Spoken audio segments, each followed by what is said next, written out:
Assalamualaikum warahmatullahi wabarakatuh. Waalaikumsalam warahmatullahi wabarakatuh. Halo semuanya, apa kabar? Senang sekali bisa menyapa teman-teman dalam podcast kali ini yang bertemakan insecure. Di podcast kali ini kita akan membahas dan berbincang-bincang, sharing-sharing dengan narasumber dan bintang tamu kita mengenai apa sih insecure itu. Nah, sebelum kita lanjut ke tema inti kita ke perkenalan terlebih dahulu nih. Dengan saya sendiri, Afrilia Intan, dan kita kedatangan narasumber kita yaitu Ibu Dian Putriana, MPSI, psikolog. Beliau adalah dosen di UMKT mengampu di prodi psikologi. Dan kita juga kedatangan bintang tamu dari teman kita, Himpunan Mahasiswa Hukum, Vivi Handayani dari Departemen Sosmasling.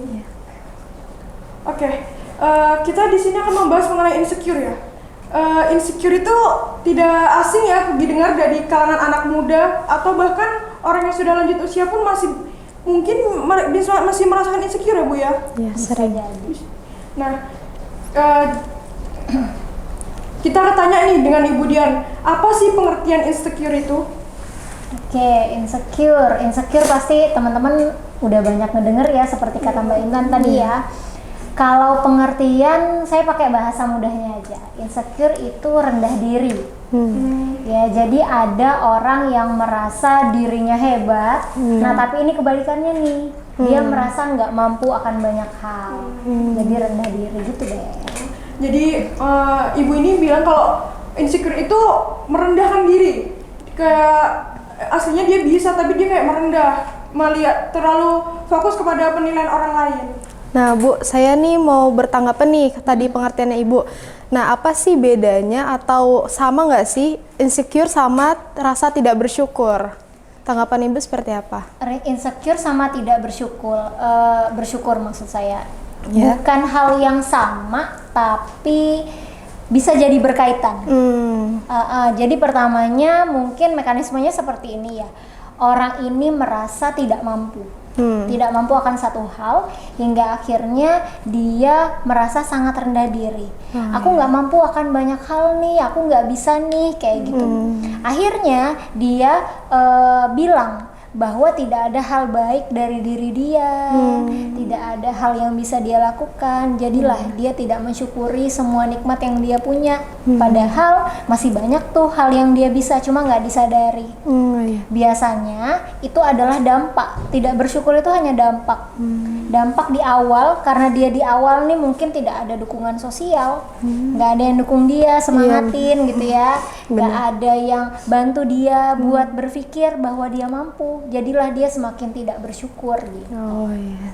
Baik, terima kasih Ibu penjelasannya. Berarti saya ingin bertanya dengan Mbak Vivi nih. Mbak Vivi nih sering nggak merasakan insecure kah? Sejujurnya saya sering ya Bu merasakan insecure. Insecure itu udah menjadi kebiasaan saya mungkin. Iya, soalnya saya juga kadang kalau misalnya lagi insecure itu lebih kayak mengasingkan diri saya sama kelompok saya atau teman-teman saya. Soalnya saya kadang membandingkan diri saya sama teman saya yang mungkin kualitasnya lebih dari saya. Contohnya mungkin dari public speaking gitu. Jadi pas di kelas itu kadang saya nih tahu jawaban dosen. Cuman saya malu untuk mengutarakan pendapat saya, soalnya saya merasa bahwa teman-teman saya itu sedang menertawakan saya kalau saya sedang mengutarakan pendapat saya. Itu sih Bu yang sering saya rasakan itu. Jadi insecure itu juga tidak hanya fokus pada satu objek saja, kayak misalnya fisik gitu aja.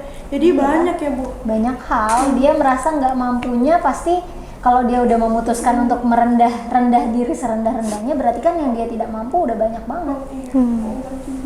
Nah Bu, terkadang orang kalau insecure itu muncul karena pikiran-pikiran sendiri ya Bu, bukan karena pandangan orang lain. Ada banyak hal dari internal maupun eksternal. Kalau di psikologi itu ada terbagi dua gitu, memang faktor penyebabnya. Kalau internal ya dari dalam diri dia sendiri. Misalnya hasil pemikirannya dia aja. Dari awal dia sudah mikir, aduh aku nggak bisa nih, kayak Vivi tadi, kayaknya semua orang ngetawain aku padahal mah enggak gitu ya. Ya udah, itu hasil pengolahan pikirannya sendiri. Tapi ada juga yang dari eksternal Vi. Jadi memang sebelumnya terjadi, mungkin dulu Vivi pernah diketawain gitu ya. Mungkin dulu terjadi hal-hal yang kayak bullying macam-macam hingga akhirnya dia langsung bilang, oh memang ya pantas aku diginikan dulu gitu. Jadi sekarang aku nggak bisa, tambahlah insecure itu muncul gitu. Apakah insecure ini Bu berdampak pada kesehatan mental seorang, Bu? Tentu berdampak, bahkan insecure itu sendiri udah masalah mental. Oh, insecure sendiri sudah masalah mental. Bagaimana Bu ya solusinya agar orang itu mengurangi rasa insecure-nya, agar kita menjadi yang lebih baik lagi? Karena kalau insecure terus dirasakan terus-menerus dalam jangka waktu panjang kan juga tidak baik ya Bu ya. Betul-betul, masalah psikologis mau masalah kecil sekalipun kalau terus-menerus pasti jadinya gangguan. Ya. Karena di dalam psikologi itu ya, masalah psikologis itu terbagi jadi dua, ada masalah, ada gangguan. Masalah ini masih yang kecil-kecil nih, kecil-kecil masih yang baru-baru aja dialami. Gangguan ini udah yang lama, 6 bulan, 1 tahun, 2 tahun gitu. Jadi kalau masalahnya nggak teratasi, jadinya gangguan. Gangguan harus diterapi, minum obat, macam-macam. Ini nanti di ini ya, Diikat aja. Untuk Ibu sendiri sih, apa saja Bu dampak dari insecure ini? Kalau dampak banyak pastinya ya, karena namanya masalah insecure itu kan tadi saya bilang masalah psikologis ya. Dampaknya tentu yang paling utama ke diri sendiri. Dampak ke diri sendiri. Iya benar. Bayangin kalau kita kayak tadi Vivi ya, presentasi di kelas. Dampaknya apa kalau dia nggak bisa presentasi? Public speaking nggak baik. Dampaknya ke nilai. Ya kan, tidak dipercaya kelompok. Iya benar. Nggak bisa nggak bisa presentasi. Benar gitu ya Bu ya. Benar, dianggap beneran nggak mampu. Padahal dirinya sendiri mampu aslinya. Iya, cuma nggak pede aja ya kan, karena insecure itu tadi. Selain dampak dari diri sendiri, ada juga dampak ke lingkungan. Lingkungan jadinya sama kita, kayak tadi kita dijauhin, dikucilkan benar, karena kita sangat rendah menurut diri kita aja. Kita rendah, menurut. Apalagi pandangan orang lain. Betul. Makanya kalau kita mau dianggap hebat, kita harus menganggap diri kita hebat dulu. Berarti semua tuh dimulai dari diri sendiri. Betul banget. Nah Bu, kan Ibu tadi ini bilang nih kalau misalnya dimulai dari diri sendiri. Betul. Nah dimulai dari diri sendiri itu kan kita harus membangun kepercayaan di diri kita nih, ya kan Bu? Nah gimana sih Bu untuk yakinkan diri kita itu biar kita tuh percaya gitu bahwa kita tuh bisa? Kan itu susah tuh Bu, orang lain juga ngasih tahu kita, tapi kita tetap nggak bisa nih. Nah itu kan harus mulai dari diri. Nah gimana caranya buat yakinin itu Bu? Oke, mungkin kalau ditanya caranya agak tricky ya, karena memang mungkin kita sudah merasa insecure ini udah lama. Ya, ada ya yang udah bertahun-tahun, berjangka panjang. betul, gitu ya. jangka panjang dari dulu banget aku udah nggak pede gitu kan. Kalau sekali aja kita usaha nggak akan mungkin berhasil. Tapi kalau ditanya mulai dari mana, bukan cara, tapi harus mulai dari mana nih supaya bisa berubah. Saya bilang adalah mulai dari sebelum kamu tidak percaya diri dari sekarang. Misal dulu mulai tidak percaya diri atau insecure di masa SMP. Ya dulu, sekarang udah kuliah nih. SMP, dari SMP dia tidak pede. Kita ingat lagi ke masa SD, karena mulainya di SMP, berarti SD baik-baik aja dong. Iya, baik-baik aja. Berarti SD baik-baik aja. Kita ingat lagi, waktu SD aku bisa happy, aku bisa baik-baik aja. Itu aku ngelakuin apa? Oke, paham. Sekedar misalnya kalau aku punya masalah, aku ngelupainnya dengan makan es krim. Aku ngelupainnya dengan jalan-jalan sama orang tua. Sekedar itu, hal-hal kecil yang bikin kita bahagia. Maka lakuinlah.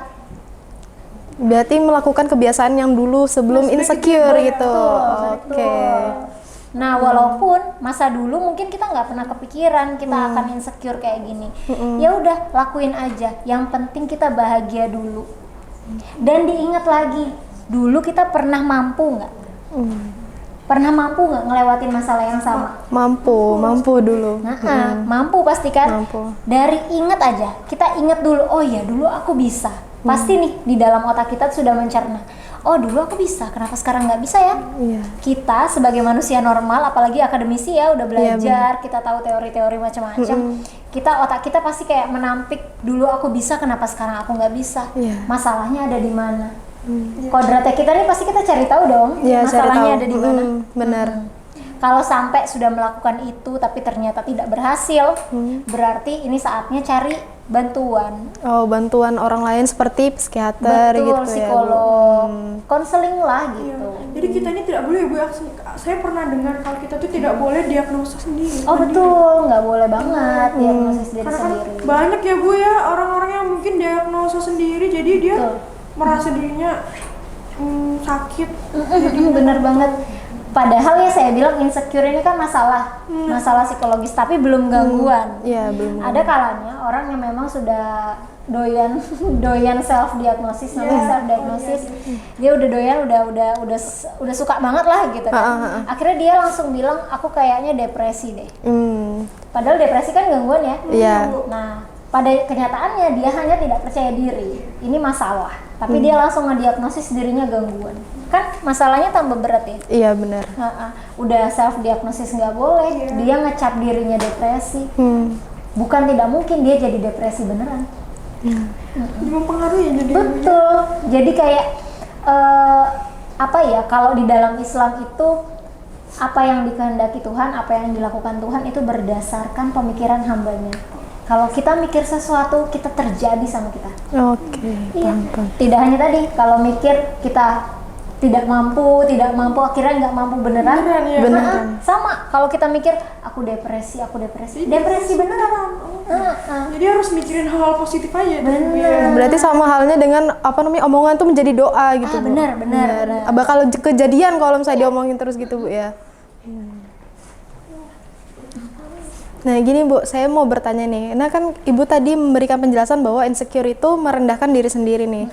Nah bagaimana, apakah sama dengan orang yang membutuhkan pengakuan orang lain itu insecure juga nggak sih Bu? Bentuk insecure atau tidak?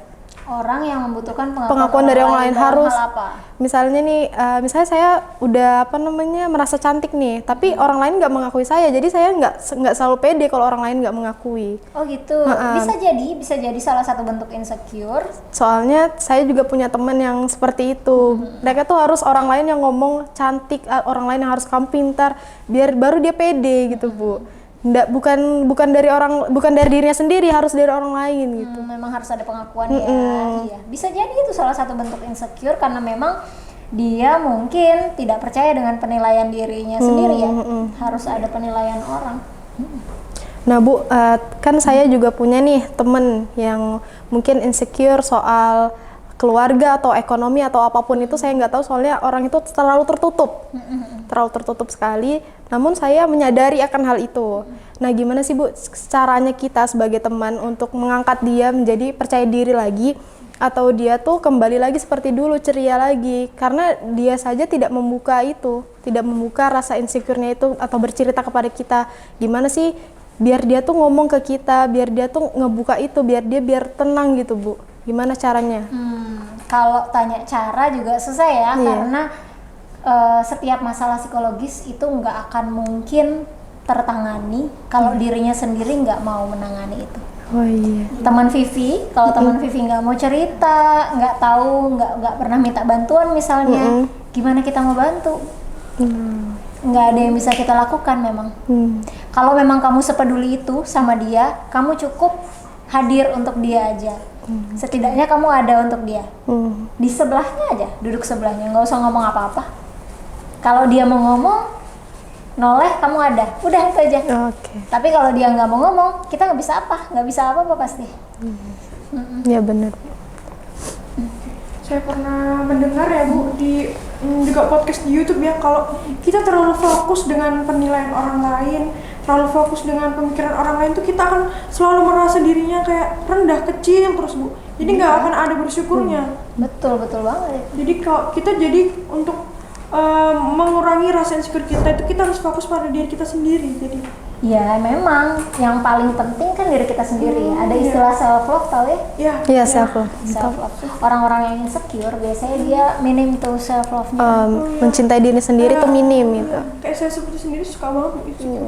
Oh ya? Iya Bu, sering banget kayak kurang banget self love saya Bu. Minim banget Bu. Saya bilang ya, self love itu penting banget. Kalian jurusannya apa? Hukum Bu. Ibarat menegakkan hukum lah ya. Iya. Kalian harus tahu hukum yang benar itu gimana. Sebelum kalian menegakkan hukum, kalian tegakkan dulu diri kalian nih. Kalian tahu dulu hukum untuk diri kalian yang seperti apa, yang pantas buat diri kalian yang seperti apa. Itu dulu kan? Iya, benar. Sama seperti kita mau memperbaiki suatu masalah. Kalau kita mau memperbaiki suatu masalah, kita harus yakin dulu kita mampu. Tapi kita mampu dengan cara apa? Dengan cara tahuin diri kita dulu, mengetahui diri kita dulu. Diri sendiri. Mengetahui diri kita sendiri berarti kan tandanya kita udah cinta sama diri kita. Self love. Kalau kita udah tahu, udah cinta, masalah apapun bisa kita tangani pelan-pelan. Mungkin ini kita juga ada pertanyaan ya dari question box di Instagram. Ada banyak pertanyaan, tapi kita pilih 3 aja ya Bu ya. Oke. Untuk pertanyaan pertama nih Bu, bagaimana cara mengatasi rasa gelisah yang berlebihan? Gelisah yang berlebihan. Berlebihan. Tergantung nih berlebihannya udah berapa lama. Seberlebihan apa? Ada yang gelisah bener-bener ketemu orang lari, ada yang gemeter yang sampai ganggu banget. Nah kalau udah kayak gitu harus konseling, harus diterapi. Tapi kalau gelisahnya yang masih bisa ditangani, yang kayak cuma berkeringat gitu ya, gemeter sedikit, masih bisa ditangani sedikit, ya penanganannya mungkin relaksasi, tarik nafas, buang nafas, sekedar itu boleh sebelum melakukan hal yang buat dia gelisah. Ada nih caranya nih guys. Jadi relaksasi yang saya selalu ajarkan ke mahasiswa ataupun ke klien saya, kalau misalnya menemukan satu keadaan di mana keadaan itu bikin dia tertekan, keadaan itu bikin dia takut, lakukan ini, relaksasi pernafasan namanya. Tarik nafas 4 detik, tahan 4 detik, keluarkan 4 detik. 4, 4, 4. Jadi tarik nafas, tahan, keluarkan. Harus dikeluarkan gitu. Oh, dari mulut ya Bu? Betul. Keluarnya. Oke. Ayo, latihan ya. Tarik nafas 4 detik. 1, 2, 3, 4. Tahan. 1, 2, 3, 4. Keluarkan. 1, 2, 3, 4. Ulangi terus sampai kita tenang. Ya sih, tadi saya barusan nyoba kayak tenang gitu, soalnya saya tadi gugup juga kan.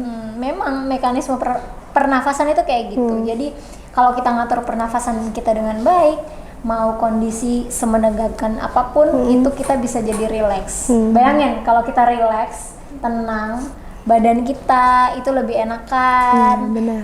Apa yang mau kita pikirkan tuh lebih lancar gitu. Kita mau ngomong apa lebih lancar gitu kan. Tenang. Untuk yang pertanyaan kedua ini ya, gimana cara membuat diri nyaman saat kita merasa insecure atau kurang percaya diri Bu? Saat merasa insecure, berarti kita harus kayak misalnya kita lagi insecure banget nih Bu, tapi kita harus merasa nyaman saat insecure itu datang. bisa relaksasi itu tadi aja. Iya betul, sama aja jadi teman-teman. Kalau kita merasa insecure tapi kita ingin nyaman, kita harus relaksasi yang tadi Bu berikan. Rilekskan dirinya dulu, karena kalau diri kita rileks, kita bisa bikin diri kita rileks. Kita mau ngelakuin apa habis ini, itu bisa lebih mudah kita pikirin. Untuk last question, bagaimana cara mengatasi rasa insecure pada diri sendiri yang selalu ada pikiran negatif karena kekurangan pada fisik dan merasa tidak memiliki kelebihan apapun? Cara ini beda-beda ya setiap orang ya. Tapi ada cara yang menurut saya bisa ampuh nih ke banyak orang. Itu bisa ngelis kita. Cari hal-hal yang memang kita suka atau kita bisa, kemampuan kita di bidang apa, di list kelebihan gitu ya. Ada kelebihan, ada kekurangan, buat tabel aja, ditulis di HVS gitu. Kelebihan, kekurangan, catat kelebihan kita apa aja, menyanyi, memasak gitu boleh, apa aja deh tulis aja. Terus kekurangan apa, nanti dilihat, ditempel di kamar, tag, ditempel, terus dilihat yang mana yang paling banyak, kelebihan atau kekurangan. Kebanyakan dia ngisinya banyakan kekurangan karena lagi insecure. Iya benar banget. Berarti itu challenge buat diri kita. Kita lihat banyak kekurangan, ya Allah kok banyak kekurangannya ini. Harus tulis lagi kelebihannya. Karena itu terlihat. Beda kalau yang ada di pikiran kita doang, kan nggak kelihatan nih. Kalau di pikiran kita doang. Benar. Kalau itu tulisan kelihatan sama kita, mata kita kelihatan, dilihat, oh ini kekurangan yang paling banyak. Pikirin lagi lah kelebihan ini apa. Apalagi ya kelebihanku, apalagi ya kelebihanku, sampai akhirnya 50-50 atau bahkan lebih di kelebihan tadi. Kalau sampai udah berhasil kelebihannya lebih banyak, nanti otak kita nih mencerna. ternyata aku punya kelebihan sebanyak ini, apakah pantas aku insecure? Gitu. Tapi tetap kalau sampai udah melakukan itu tidak berhasil juga, jalan satu-satunya adalah mencari ahli konseling di psikolog. Konsultasi ya, Bu. Betul. Bu, saya mau nanya juga nih, maaf ya Bu, banyak bertanya. Kan kita tuh mungkin zaman dulu ya, atau enggak pas kita pada remaja atau pada masih anak kecil, itu tuh kita mungkin sering dikasih bullying gitu. Nah, kok kamu gendut sih, kok kamu gini sih, kok kamu berjerawat gini-gini.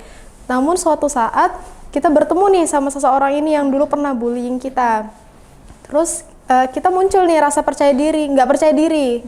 Rasanya kayak aku dulu diginiin. Nah, itu kita lebih baik menghindari orang tersebut atau kita berusaha untuk melawan agar kita tidak percaya diri lagi atau kita percaya diri lagi itu, Bu. Tergantung kesiapan. Kesiapan dirimu. Kalau memang belum siap, ya menghindar aja nggak apa-apa. Daripada kan ada ya efek trauma ya. Iya. Karena bulinya keseringan, pasti ada rasa deg-degan kalau ketemu orang yang dulu ngebully kita ya. Kalau memang belum siap, hindari aja nggak apa-apa, nggak ada salahnya.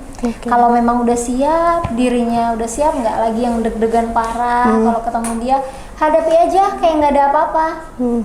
Hai, kayak gitu, apa kabar? Gitu, biasa aja. Aku udah berubah, iya. Sudah berdamai. Aku udah berubah nih. Kamu dulu bully aku gitu. Boleh mungkin ya. dijadiin candaan kan? Oh akhirnya iya, kan? benar. Jadi bercanda. Tapi kalau belum siap jangan main-main. Iya, Malah jadinya malu ntar, keringetan apa gitu ya. Takutnya nanti, soalnya saya juga kadang sering sih Bu ngeliat orang, bukan soal fisik sih, mungkin ada seseorang yang kadang saya mengingat kejadian waktu dulu gitu. Jadi lebih baik udahlah, nggak usah ditegur, nggak usah lebih baik menghindar aja. Iya, tapi kalau menghindar terus-menerus, misal seseorang itu adalah yang benar-benar hampir setiap hari kita bisa ketemuin. Nah, ya. Entahlah akhirnya kalian satu kelas, satu kampus yang betul ketemu terus. Dulu dia bully aku nih, tapi sekarang kok sekelas sama aku gitu kan. Mau gimana lagi kalau itu kan nggak mungkin menghindar ya. Iya, benar. Kita harus berusaha menyiapkan diri kita. Kalau memang nggak bisa siap udah berusaha tapi nggak bisa siap, cari bantuan aja. Karena orang ini ketemu sama kita tiap hari.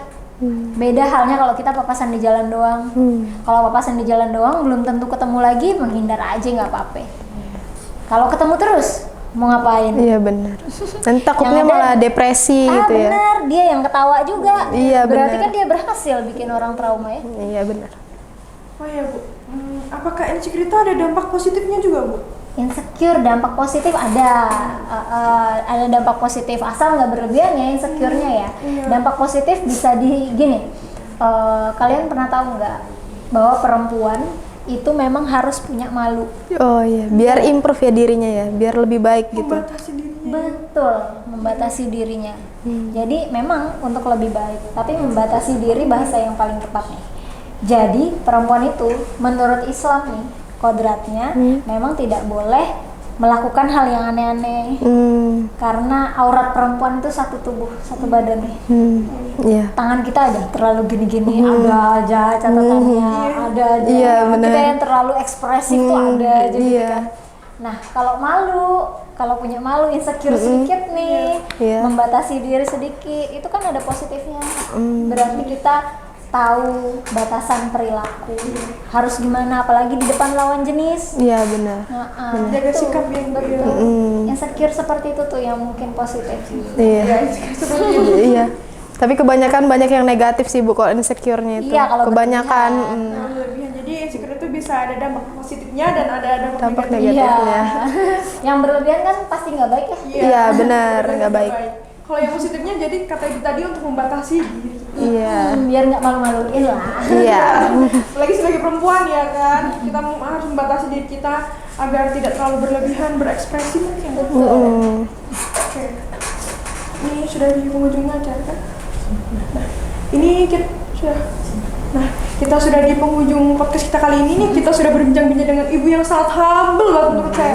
Sangat nyaman bicara sama ibu ini. Saya yang awalnya gugup nih, jadi kayak agak relax. Relax, iya, relax. Bicara sama ibu ini. Mantap, keren banget ibu ini. Penyampaiannya gampang sekali Bu untuk diterima sama kita-kita ini. Apalagi kita yang masih muda gini kan. Teman-teman di rumah juga keren pokoknya. Mudah-mudahan bermanfaat. Amin. Nah, ini Bu, apa Bu kesan dan pesan yang akan Ibu berikan kepada teman-teman yang menonton podcast ini? Kesan dan pesan, mungkin ke close statement kali ya. Oke, close statement terkait insecure ya. Iya. Oke, buat teman-teman penonton podcast, namanya podcast apa? Podcast Himakum, Love Yourself. Oh, podcast Love Yourself. Sama seperti namanya, podcast Yeah. Love Yourself. Maka love yourself aja guys. Iya. Close statementnya love yourself aja. Insecure itu boleh, cuma untuk membatasi diri supaya nggak malu-maluin tadi saya bilang. Iya benar. Kalau berlebihan itu sama sekali nggak baik. Dirimu pasti punya kemampuan. Kalau nggak tahu kemampuanmu apa, pikirin baik-baik. Tuh. Keren juga ya. Keren banget ibunya. Oke. Untuk Vivi sendiri mungkin ada yang mau disampaikan kepada teman-teman? Untuk saya sendiri, saya tadi awalnya jujur Bu, saya gugup banget sama Ibu. Saya juga membuka itu tuh juga agak gugup sih sebenarnya Bu, kayak kan membuka diri saya tuh hitungannya. Nah, jadi pas saya konsul sama Ibu, saya berbicara sama Ibu, jadi saya tuh lebih terbuka nih pikirannya nih. Jadi saya, wah apalagi tadi Ibu mempraktekkan yang tadi relax, tadi pernafasan relax itu, wah itu sangat manjur sekali Bu. Saya terima kasih banget. Mungkin teman-teman di rumah bisa mempraktekkan itu kalau misalnya lagi panik atau lagi nggak nyaman atau merasa insecure, mungkin bisa dipraktekkan. Semoga podcast kali ini membawa motivasi dan membuat teman-teman lebih percaya diri, tidak terlalu merasa insecure karena diri kita ini berharga teman-teman. Benar. Kita jangan terlalu merasa rendah karena pandangan orang lain mungkin menjadikan diri kita untuk selalu bersyukur atas apa yang kita miliki selama ini. Nah, untuk dekat ya. Saya ucapkan terima kasih kepada Ibu Dian sudah meluangkan waktunya mau berbincang-bincang dengan kita, dan terima kasih untuk Vivi sudah mau Terima kasih. sharing tentang rasa insecure-nya dia. Iya. Ya, semoga bermanfaat yang Ibu sampaikan tadi ya. Iya, sangat bermanfaat. Semoga membaik. Amin, amin, amin Bu. Kurang dan lebihnya saya mohon maaf. Saya akhiri. Wassalamualaikum warahmatullahi wabarakatuh. Waalaikumsalam warahmatullahi wabarakatuh. Ada ala-ala gitu nggak? Sama Iya. kayak di berita-berita. Oh iya Bu. Oke. Ih,